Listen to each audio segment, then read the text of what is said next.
தினமும் தினமும் ஏற்படும் 5 கிலோமீட்டர் வரைக்கும் டிராஃபிக் ஜாமில் மூழ்கி கிடக்கும் ஓசூர் மக்களை இது எதனால் வந்தது, யார் பண்ண சாபத்தால் கிடைத்தது என்று தெரியவில்லை. தினமும் தினமும் சராசரியாக மினிமம் ½ அன் ஹவருக்கு மேலாக 5 கிலோமீட்டர் கடப்பதற்குள் ½ அன் ஹவர் டைமை வெயிட் செய்யும் ஓசூர் மக்களே, இந்நிலைமைக்கு யார் காரணம், ஏன் இந்த நிலைமை ஏற்பட்டது சிந்தித்து பாருங்கள்.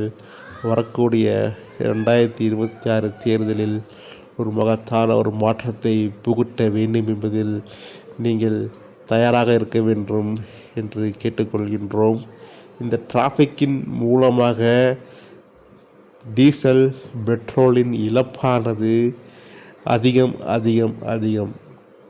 இதனால் ஏற்படக்கூடிய லாபங்கள் அதிகம் அதிகம் அதிகம். யாருக்கு? உங்களுக்கும் எனக்கும் இல்லை. டீசலையும் பெட்ரோலையும் தன் கையில் வைத்து கொண்டுள்ள பிஜேபி போன்ற பண திமிரு படைத்த முதலைகளுக்குத்தான் லாபமானது அதிகம் அதிகம்.